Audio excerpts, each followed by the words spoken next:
L'invité de Smart Impact, c'est Pierre Massé. Bonjour. Bonjour. Bienvenue. Vous êtes donc le directeur général de la Fédération nationale des caisses d'épargne. Quelques chiffres, 15 caisses d'épargne, 4 400 000 sociétaires, 2500 élus, voilà pour les périmètres de la fédération. On peut peut-être en quelques mots rappeler le modèle économique. On est dans un modèle coopératif, c'est ça ? On est dans un modèle coopératif caisse d'épargne, effectivement, spécifique, que l'on définit sur un trépied que sont 15 caisses d'épargne, vous l'avez dit, 100% régionales, des caisses d'épargne qui collectent en région, prêtent en région, gouvernent en région, recrutent en région. Des entreprises, donc des banques régionales qui appartiennent à leurs clients sociétaires et surtout des entreprises, des banques qui sont pionnières dans la transition de la société. Oui, et ça depuis l'origine. Et dès le départ, ça s'est créé dans cet esprit-là, d'une certaine façon. La première caisse d'épargne s'est créée en 1818, et à l'époque, c'était l'ère industrielle, pas de sécurité sociale, pas de mutuelle, et on apprenait aux Français, et l'éducation financière est restée dans nos jeunes, on apprenait aux Français à mettre de l'argent de côté pour faire face aux difficultés futures. On était déjà des pionniers. Avec aussi, oui, allez-y. Ouais. Ensuite, on a été à l'origine du logement social, des jardins ouvriers, des bains-douches. On a été pionniers dans les transitions de la société. Et même une anecdote, si vous me le permettez, qui n'en est pas une. Vous savez que les femmes ont l'autorisation d'ouvrir un compte sans l'autorisation de leur conjoint depuis 1965 en France. Ça fait mal de le dire, c'est récent. Peu de gens le savent. Oui. Dans les caisses d'épargne, c'est 1881, 80 ans avant la loi. Donc quand je dis pionnière dans les transitions de la société, c'est vraiment pionnière. Et avec aussi un rôle en matière de mécénat. Vous faites partie des premières entreprises françaises en termes de mécénat. Oui, 20 millions de mécénats par an, effectivement. Dans les toutes premières entreprises, les caisses d'épargne avaient l'obligation, du temps où elles avaient le monopole du livret A, de redistribuer une partie de leurs résultats sous forme de mécénat. Depuis le 1er janvier 2009, ce n'est plus le cas, mais on a continué à faire du mécénat et effectivement, on délivre à travers les caisses d'épargne en région 20 millions de mécénats minimum par an. 20 millions d'euros minimum par an. Avec un partenariat avec les entreprises s'engagent, dont Bismart est également partenaire. Là, on va parler de l'inclusion professionnelle destinée aux clubs sportifs via un appel à projet qui vient d'être lancé ce 15 avril. De quoi s'agit-il ? Alors, un appel à projet, effectivement, on concentre, puisque pionnier dans les transitions, c'était hier, mais c'est aussi aujourd'hui, on concentre nos interventions en mécénat sur les jeunes, avec 2 appels à projets qu'on vient de finir en 2022 et 2023, qui ont permis d'aider 600 associations, 300 000 jeunes. Et cette année, année olympique, on a décidé de le flécher davantage sur les entreprises s'engagent et leur volet club sportif engagé. Club sportif engagé, les clubs sportifs qui ont ce label, club sportif engagé, déroulent des actions dans un des 3 domaines suivants, l'organisation de forums de métiers, des opérations, ce qu'on appelle bas d'immeubles dans les quartiers, pour aller parler d'emploi auprès des jeunes, alors que les jeunes, on le sait, ne vont pas souvent dans les structures qui parlent d'emploi. Et puis, il y a aussi un 3e dispositif qui fait qu'on peut être club sportif engagé. C'est le dispositif du stade vers l'emploi, un dispositif très innovant de recrutement, où on met sur un stade, avec des épreuves d'athlétisme en général, des recruteurs, des candidats, et on ne sait pas qui est qui. Tout le monde est en tenue de sport. On fait des épreuves et à la fin de la journée, on se dévoile, les recruteurs, les candidats. Et on va chercher des candidats qui ont l'esprit sportif, qui se sont donnés, qui ont l'esprit d'équipe, plutôt que des candidats qui n'auraient pas passé les filtres du CV, de l'entretien d'embauche. Et ça, c'est très caractéristique de ce dispositif. C'est très intéressant parce que je me souviens d'une discussion avec un invité dans le domaine RH qui disait on a souvent des candidats, alors parfois qui viennent de quartiers populaires, qui n'ont pas effectivement les diplômes, etc., qui sont excellents dans un sport et qui n'en parlent pas dans un entretien d'embauche, qui n'osent pas en parler comme si ce n'était pas un argument. C'est un argument de recrutement, il faut effectivement le dire. Donc on candidate là depuis ce 15 avril jusqu'au mois de juin, c'est ça ? C'est quoi les critères ? C'est de remplir l'un des thèmes dont vous parliez ? C'est ça, c'est d'obtenir le label club sportif engagé en répondant à l'un de ces 3 critères, en ayant déployé une de ces 3 actions. Alors, c'est les clubs sportifs engagés iront vers ce dispositif à travers les entreprises s'engagent, qui vont communiquer auprès d'eux, mais aussi les fédérations. qui sont des gros relais.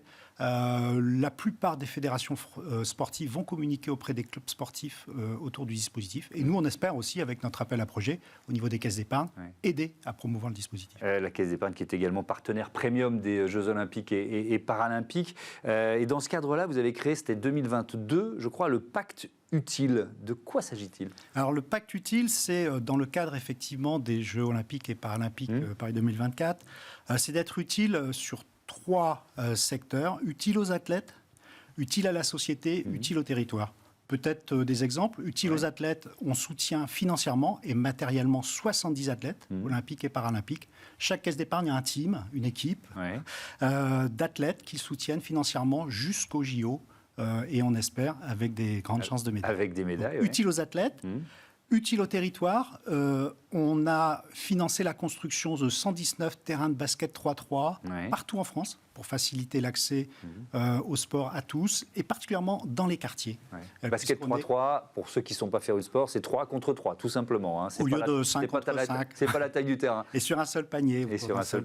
Et les Français ne sont pas mauvais d'ailleurs. Et on est très bien, on a de grosses chances de médailles sur ce sujet. La compétition aura lieu d'ailleurs place de la Concorde. Alors pourquoi vous avez choisi d'accompagner justement ce sport-là, le basket 3-3 ?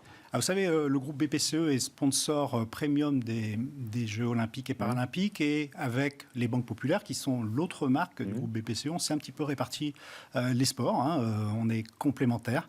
Et les caisses d'épargne sont plutôt orientées sur les sports citadins, indoor, basket, hand, mais aussi les nouveaux sports skate, roller, basket 3-3, justement les sports urbains qu'on essaye de développer particulièrement.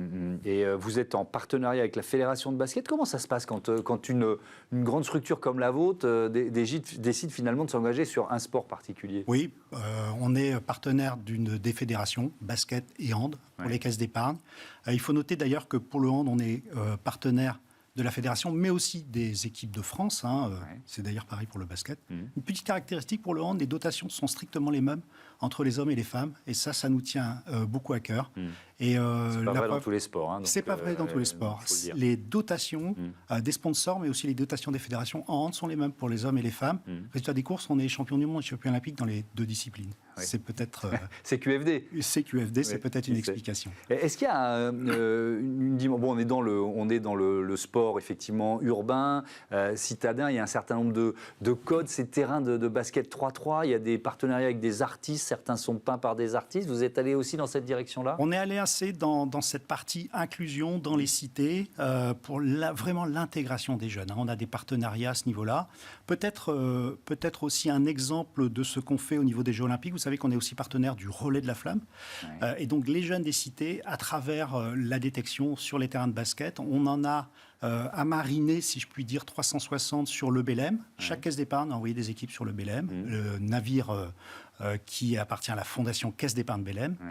Et donc ensuite, chaque caisse d'épargne a sélectionné un jeune qui va aller sur le Belém, direction la Grèce, pour aller chercher la flamme olympique. Ce sont donc des jeunes qui viennent des cités, qui ont été choisis par les caisses d'épargne, qui vont aller chercher la flamme olympique et qui la rapportent le 8 mai à Marseille, lorsqu'elle va toucher le territoire français. Je crois que là, on va vraiment rentrer dans les Jeux. Oui, effectivement, ce sera très symbolique. Est-ce que cette population jeune, issue de quartiers populaires, quartiers de banlieue, est-ce que c'est un public ou des clients classiques des caisses d'épargne, ou est-ce que finalement, vous allez aussi chercher des cibles ou des clients nouveaux, d'une certaine façon ? Alors, nous sommes des banques universelles. Et si on peut être banque inclusive et aller chercher du côté de l'insertion, faire de l'éducation financière, faire du microcrédit, c'est parce qu'on est banque universelle et qu'on est aussi présent sur les entreprises, qu'on est aussi présent sur la banque privée. On est vraiment présent sur tous les marchés et dans les territoires. C'est ce qui nous caractérise. Vous parliez d'éducation financière. Il y a une association qui s'appelle Finance et Pédagogie. Je crois que vous en êtes le président. Et dans le cadre du partenariat avec les sportifs français qui vont s'engager aux Jeux Olympiques et Paralympiques, bon, il y a un partenariat financier, mais pas que. C'est-à-dire, vous les aidez quoi ? À préparer l'après, à préparer cette retraite si jeune ? Effectivement, Finance et Pédagogie est donc une association mécénée par les 15 caisses d'épargne. J'en suis le président. On a des professeurs d'argent. Vous savez, en France, on a des professeurs d'un peu de tout, mais pas beaucoup de professeurs d'argent. Donc, on en a mis 2 ou 3 par caisse d'épargne et on fait de l'éducation financière à des publics à l'origine en difficulté. Mais on a diversifié l'activité et effectivement, dans le cadre des Jeux Olympiques et de notre partenariat, on forme les athlètes, les Olympiens. On a un partenariat avec les Olympiens français et mondiaux, des gens qui ont participé aux Jeux Olympiques, mais pas obligatoirement médaillés. Vous avez pu être 12e au tir à l'arc, et parfois c'est compliqué ensuite. Vous avez un revenu un peu supérieur pendant la période où vous êtes olympien, mais ensuite c'est un peu plus compliqué. Donc on les aide à préparer leur reconversion, à gérer leur argent, à gérer cette irrégularité dans leur argent. C'est ce qui nous caractérise aussi. Finance et pédagogie, effectivement, c'est une association qui nous tient à cœur. Merci beaucoup Pierre Massé, et à bientôt sur Bismarck. Donc voilà, appel à projet destiné aux clubs sportifs lancé ce 15 avril jusqu'au mois de juin. On passe à notre débat, l'entrepreneuriat des femmes au programme.